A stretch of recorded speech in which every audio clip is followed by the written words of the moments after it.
Hello student, good morning. अपने topic जो चल रहा था वो परजीवी प्रोटोजोआ चल रहे थे। उसके अंदर अपने ट्रिप्नोसोमा गैम्बियस, एंटोमीमा स्टोलाइटिका, ट्राइकोमोनास रेजिनलिस ये पढ़ लिए थे। जो चौथा प्रोटोजोआ स्पेसीज है जो है वो है लेशमेनिया डोनोवेनी। जो अपन फर्स्ट स्लाइड में देख रहे हैं ये लेशमेनिया के जो उसकी अवस्था है या उसके अपन फॉर्म्स के, तो ये द्विरूपी होता है, डाइमॉर्फिक होता है। इसकी दो फॉर्म होती है, एक तो बिना फ्लैजेला का, दूसरा फ्लैजेला युक्त। तो जो फ्लैजेला अवस्था होती है जिसके अंदर फ्लैजेलम पाया जाता है, ये जो आप देख रहे हैं, ठीक है ना। तो उस अवस्था को क्या बोलते हैं? प्रोमेस्टिकोट। प्रो मतलब अग्रभाग में उसके फ्लैजेलम की उपस्थिति होती है। तो ये आप यहाँ देख रहे हैं जो कि बेसल बॉडी से उत्पन्न होता है, उसके थ्रू ये डेवलप्ड होता है और इसका जो इंटरनल स्ट्रक्चर है उसके अंदर माइक्रोट्यूब्यूल्स पाए जाते हैं। और इसका जो शुरुआती जो पार्ट है उसको एक्सोनम कहा जाता है। ये काइनेटोप्लास्ट होती है जो कि अपन जब ट्रिप्नोसोमा गैम्बियस पढ़ रहे थे उस समय अपन ने डिस्कस कर लिया था क्या होती है kinetoplast. Part of mitochondria, it contain mitochondrial DNA. ये माइटोकॉन्ड्रिया का एक भाग है जो कलेक्टिवली जिसके अंदर जो माइटोकॉन्ड्रियल डी है वो वहाँ पर पाए जाते हैं। ये इसका केंद्रक है। ये वो अवस्था है दूसरे जो डायग्राम में देख रहे हैं जो कि अंडाकार अवस्था दिखाई दे रहा है। ये लो क्या कहते हैं, सिलेंड्रिकल लाइक स्ट्रक्चर है जो कि प्रोमेस्टिकोट है, जबकि ये मेस्टिकोट अवस्था है जिसके अंदर फ्लैजेलम नहीं पाया जाता है, वो आपको अंडाकार दिखाई देती है और ओवल शेप्ड होती है, जिसके अंदर फ्लैजेलम बाहर की तरफ नहीं निकला हुआ होता है, बाहर की तरफ नहीं दिखाई देगा आपको। इसके अंदर भी वही ऑर्गेनल्स है, साइटोप्लाज्मिक ऑर्गेनल्स, बेसल बॉडी, एक्सोनम, काइनेटोप्लास्ट। तो ये जो फर्स्ट स्लाइड में आप देख रहे हैं ये है इसकी लेशमेनिया डोनोवेनी की फॉर्म्स, इसके दो रूप। सिस्टमेटिक पोजीशन की बात करें तो ये प्रोटोजोआ में आता है। सब फाइलम इसको इसका प्लाज्मोट्रोमा है, क्लास मेस्टिकोफोरा है, ऑर्डर प्रोटोमोनाडिडा है, जीनस लेशमेनिया और species donovani. Leishmania donovani is a protozoa endoparasite. ये प्रोटोजोन है और आंतरिक परजीवी है, inhabiting the cells of reticulo endothelial system. तो ये उन कोशिकाओं के अंदर पाया जाता है जो कि जातीय अंतकला तंत्र होता है, जालीय अंतकला तंत्र, रेटिकुलो एंडोथेलियल सिस्टम, जालीय अंतकला तंत्र। तो ये एक सिस्टम होता है जिसके अंदर डिफरेंट टाइप्स की जितनी भी अलग अलग जो फेगोसाइट्स कोशिकाएं, भक्षक कोशिकाएं होती है, अपने अलग अलग जो अंग होते हैं अपने अंदर शरीर के अंदर जो पाए जाते हैं, उनके अंदर एक सिस्टम होता है जिसके अंदर अलग अलग प्रकार की भक्षक कोशिकाएं पाई जाती। तो उन भक्षक कोशिकाओं के अंदर ये परजीवी रहते हैं।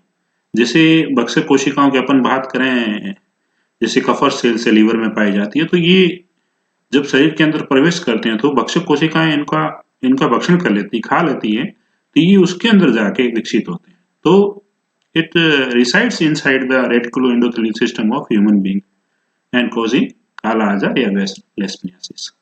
तो ये उनके अंदर रहती है, क्या कहते हैं, उन कोशिकाओं के अंदर ये लेशमेनिया डोनोवेनी रहता है और काला आजार या वेसल, इसको काला आजार या वेसल लेशमियासिस से रोग को जाना जाता है, तो वो रोग फैलाता है। तो ये रेटिकुलो एंडोथेलियल सिस्टम के अंदर जो अलग अलग हेट्रोजीनियस फेगोसाइटिक जो सेल्स है, अलग अलग प्रकार की भक्षक कोशिकाएं हैं, जैसे लीवर की बात करें तो कफर सेल्स, ब्रेन की बात करें तो माइक्रोग्लिया, और वायु कोशिकाएं होती है जो लंग्स के अंदर, एल्वियर्स जिसको मैक्रोफेजेस बोलते हैं, बोन मेरो है, लिम्फ नोड से लसिका नोड है, और इंटेस्टाइन के अंदर और अदर टिश्यू के अंदर जितनी भी जो वृहत कोशिकाएं पाई जाती है, मैक्रोफेजेस है, फेगोसाइट्स है, उनके अंदर ये इनहिबिट करता है, वहां पर रहता है लेशमेनिया डोनोवेनी, जिसकी वजह से अब उनको काला आजार और वेसरल लेशमेनियासिस रोग होता है।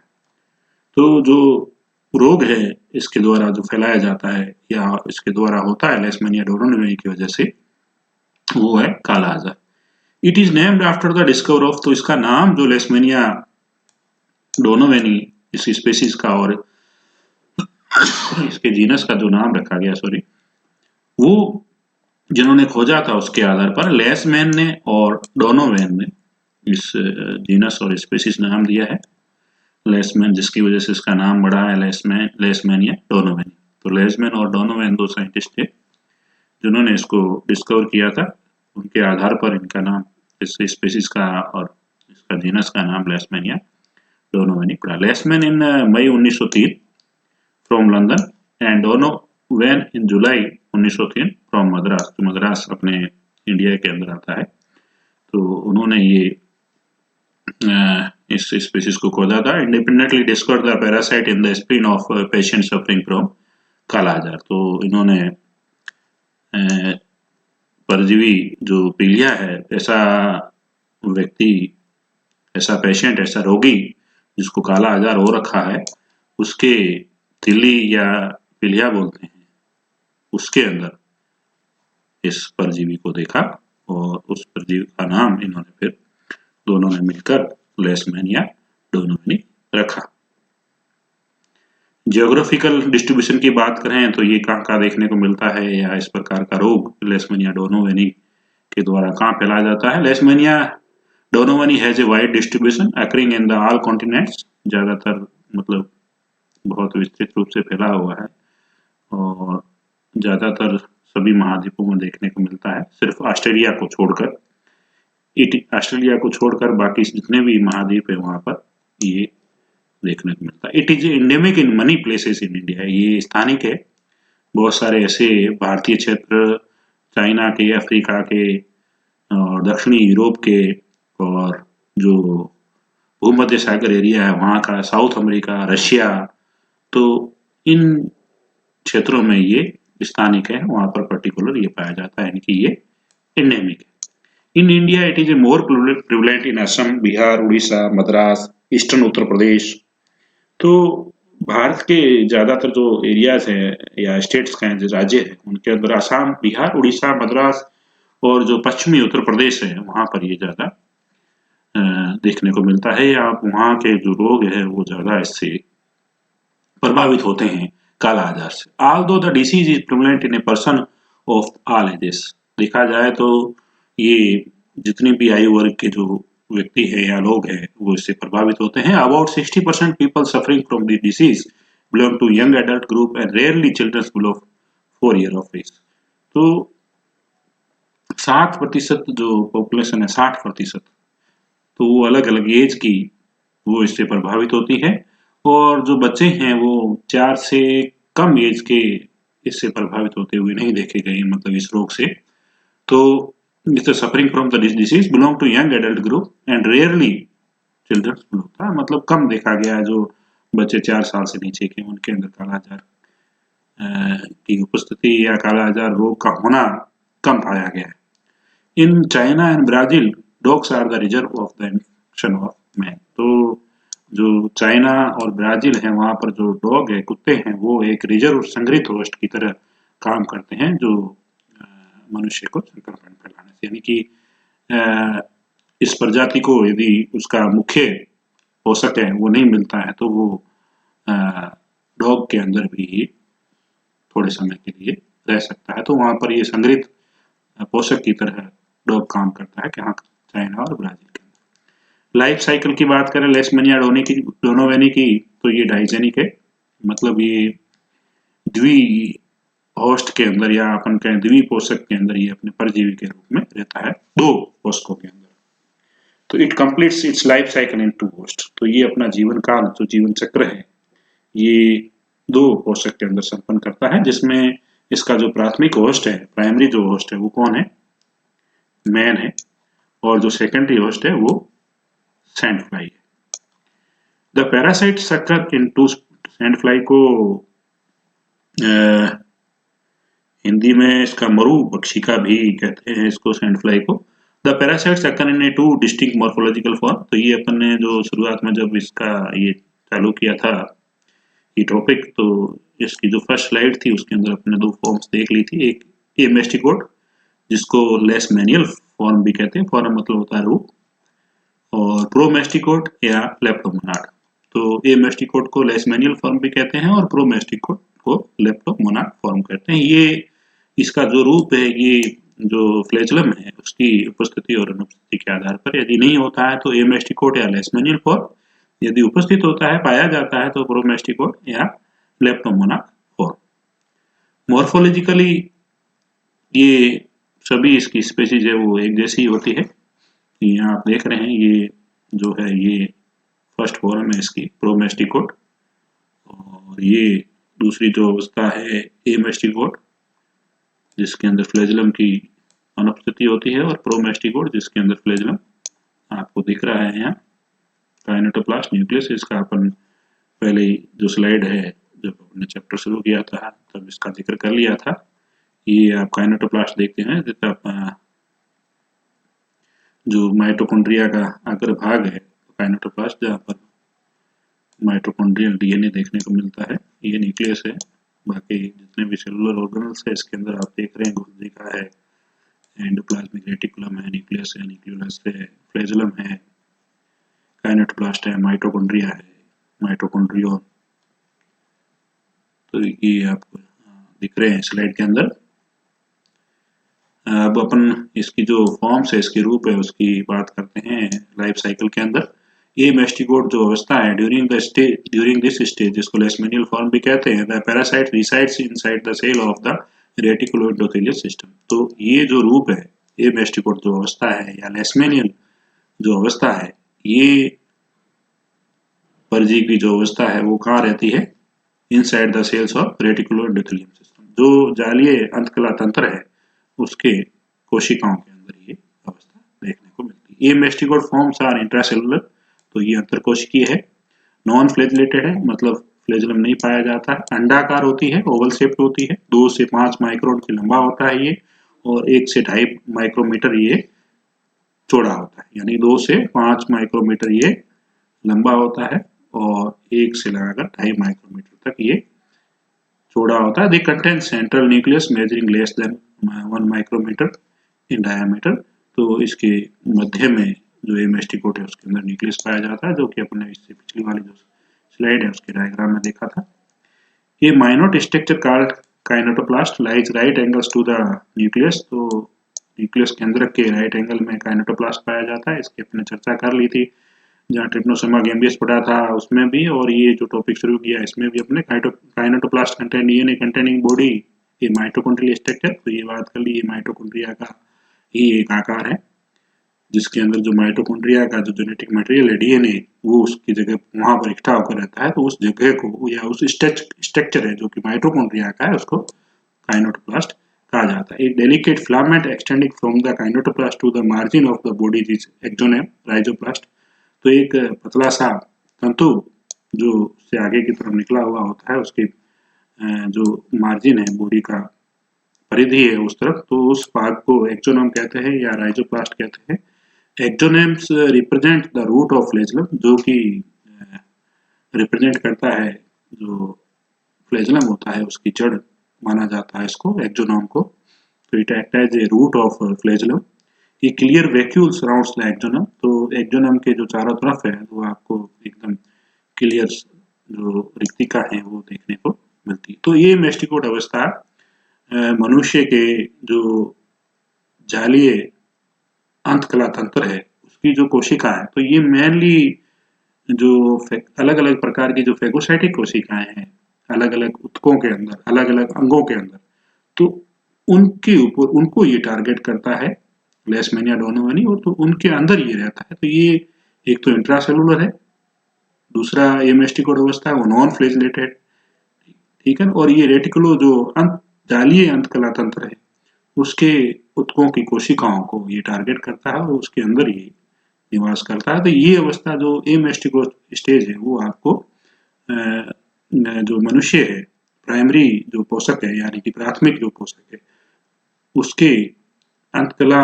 जालीय अंतकला तंत्र की कोशिकाएं हैं जो उसके उत्तकों की, उसके अंदर ये देखने को मिलती है।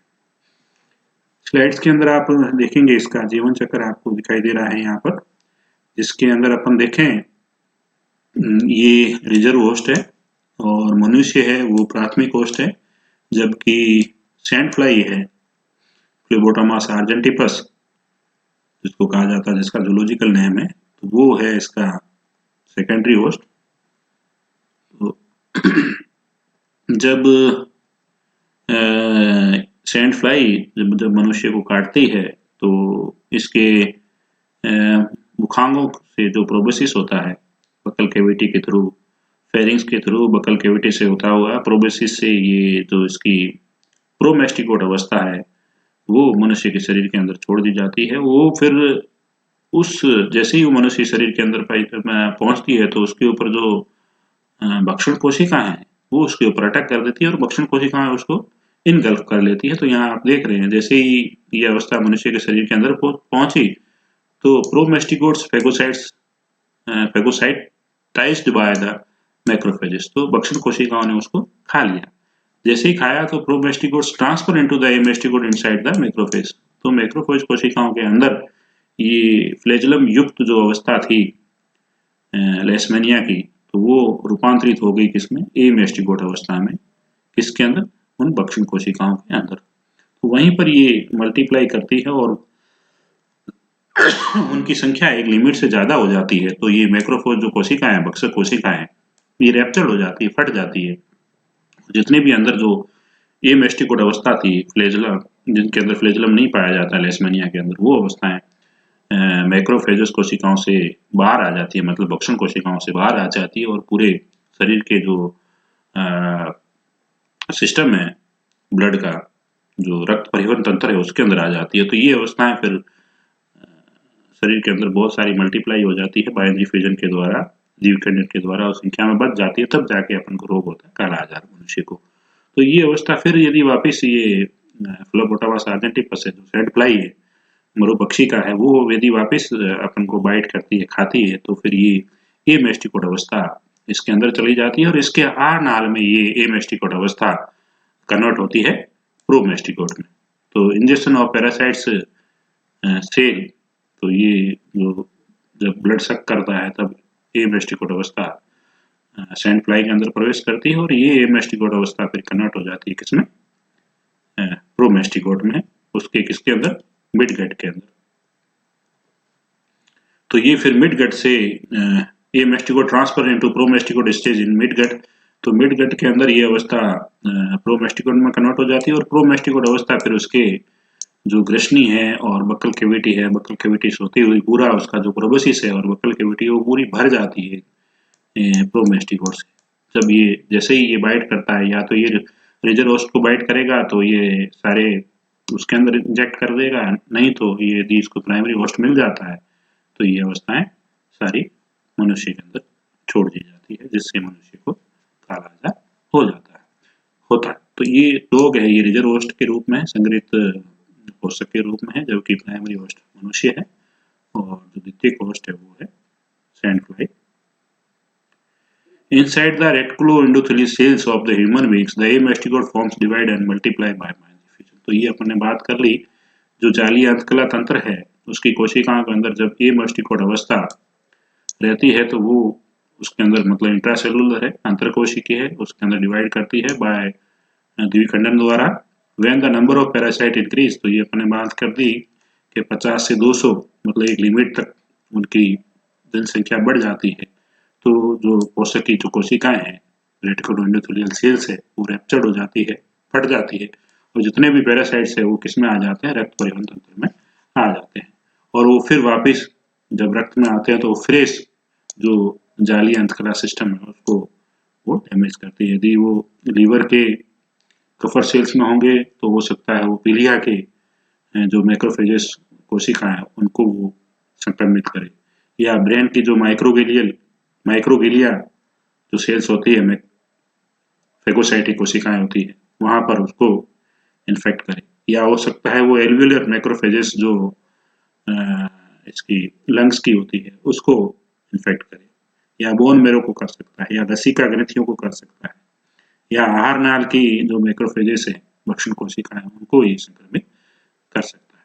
तो इस प्रकार से वो मल्टीप्लाई होता है द्विखंडन द्वारा, और एक बार एक रेटिकुलो एंडोथेलियल सिस्टम की जितनी भी कोशिकाएं हैं उनको उनके अलग अलग कोशिकाओं को ये संक्रमित कर सकता है, अलग अलग जितने भी अंग हैं उनके अंदर पाई जाने वाली भक्षण कोशिकाओं। In this way the number of parasite, तो इस तरह से जो पैरासाइट है वो अपनी संख्या को बढ़ाता है। Constantly more and more cells of the host reticular system are being destroyed, तो इस वजह से वो जितनी ज्यादा से ज्यादा जो जालीय अंतकला सिस्टम है उसकी कोशिकाओं को डिस्ट्रॉय करता है, नुकसान पहुंचाता है, हानि पहुंचाता है उसको। During the cycle of certain number of parasite always remain inside the blood circulation of the affected person. तो जीवन काल के दौरान मतलब सर्टेन नंबर ऑफ पैरासाइट्स मतलब कुछ परजीवी की जो संख्या है वो हमेशा जो रक्त सर्कुलेशन है ब्लड का उसके अंदर ये पाई जाती है। जो व्यक्ति संक्रमित हो रखा है या जो व्यक्ति प्रभावित हो रखा है इससे। फ्लोबोटामस आर्जेंटिपस, तो ये क्या है, वाहक है, वेक्टर है जो कि रोग फैलाता है, यानी कि फ्लोबो इसको लेशमैनिया डोनाई को एक पोषक से दूसरे फ्रेश पोषक तक पहुंचाता है। Usually act as a invertebrate host of the parasites, तो यहाँ पर अपन ने बात की कि जो लेशमैनिया डोनाई है वो डायजेनिक है, उसके दो होस्ट है, वो अपना जीवन काल दो होस्ट के अंदर संपन्न करता है। तो एक उसका अकशेरुकी है, दूसरा केशरिकी है। केशरिकी में मनुष्य होता है और केशरिकी के अंदर होता है फ्लोबोटामस आर्जेंटिपस, जिसको अपन सैंड फ्लाई कहते हैं, जो कि फीमेल होती है, यानी कि मादा सैंड फ्लाई, जो कि ब्लड सक करती है ऑफ द काला आजार पेशिएंट, जिसको काला आजार हो रखा है, या फिर जो रिजर्व होस्ट है, डॉग है, यहाँ पर अपन देखा रिजर्व होस्ट है। The amastigote forms of the parasite from the blood, तो जब ये शक करेगा तो कौन सी अवस्था को शक करेगा, तो वो अवस्था होगी बिना फ्लैजिला वाली एमेस्टिकोड अवस्था को।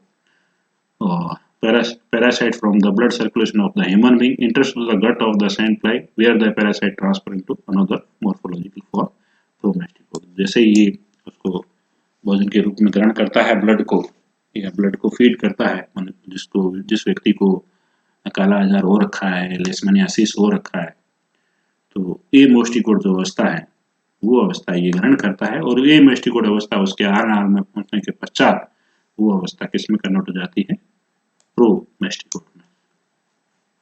और बात करें कि कौन सी अवस्था किसके अंदर देखने को मिलेगी, तो प्रोमेस्टिकोड जो अवस्था है, फ्लैजिला वाली अवस्था, वो सैंड फ्लाई के अंदर देखने को मिलेगी। ये दूसरी तरफ जो डायग्राम आप देख रहे हैं ये सैंड फ्लाई का है, और ए मेस्टिकोड अवस्था है वो उसकी प्राइमरी जो प्राथमिक होस्ट है मनुष्य, उसके अंदर देखने को मिलेगी। और प्रोमेस्टिकोड अवस्था उसका जो द्वितीय होस्ट है या कहें वेक्टर जो वाहक है सैंड फ्लाई यानी कि फ्लोबोटामस आर्जेंटिपस, उसके अंदर देखने को मिलेगी। तो इसका आगे का जो अपन भाग है, जो पार्ट है, वो अपन नेक्स्ट वीडियो लेक्चर